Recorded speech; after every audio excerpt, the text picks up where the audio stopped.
Welcome back to the Tale of Despereaux. We're on chapter 13, Perfidy Unlimited. Together the three mice traveled down, down, down.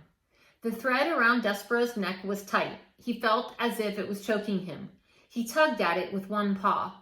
"Don't touch the thread," barked the second hood. "Yeah," echoed the first. "Don't touch the thread." They moved quickly, and whenever Despereaux slowed, one of the two hoods poked him in the shoulder and told him to keep moving. They went through holes in the walls and down golden stairs. They went past rooms with doors that were closed and doors that were flung wide. The three mice traveled across marble floors and under heavy velvet drapes. They moved through warm patches of sunlight and dark pools of shade. This thought Despereaux was the world he was leaving behind, the world that he knew and loved. And somewhere in it, the Princess P was laughing and smiling and clapping her hands to music, unaware of Despereaux's fate. That he would not be able to let the princess know what had become of him seemed suddenly unbearable to the mouse. "Would it be possible for me to have a last word with the princess?" Despereaux asked. "A word?" said the second hood. "You want a word with a human? I want to tell her what has happened to me." "Geez," said the first hood. He stopped and stamped a paw on the floor in frustration. "Cripes, you can't learn, can you?" The voice was terribly familiar to Despereaux. "Furlough?" he said. "What?" said the first hood irritably. Despereaux shuddered. His own brother was delivering him to the dungeon. His heart stopped beating and shrunk to a small, cold, disbelieving pebble. But then he had as quickly, it leapt alive again, beating with hope. "Furlough," Despereaux said, and he took one of his brother's paws in his own. "Please let me go.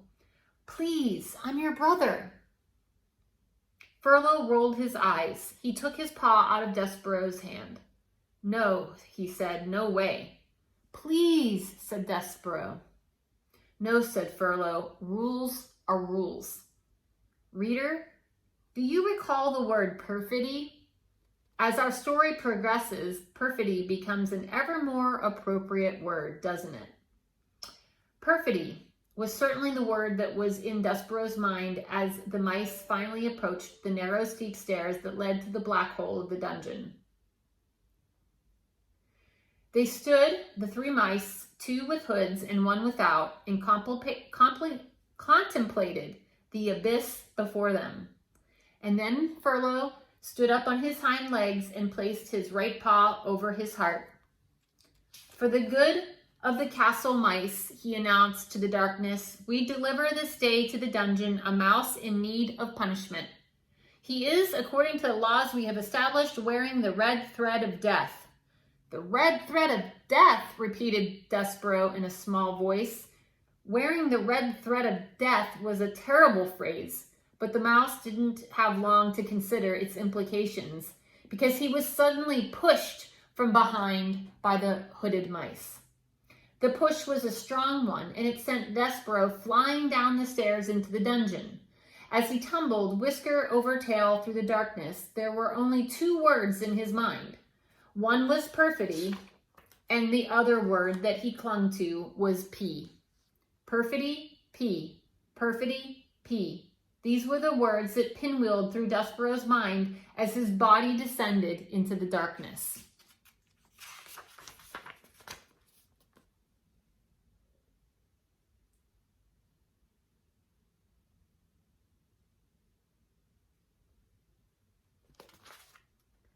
Despereaux's in a terrible situation.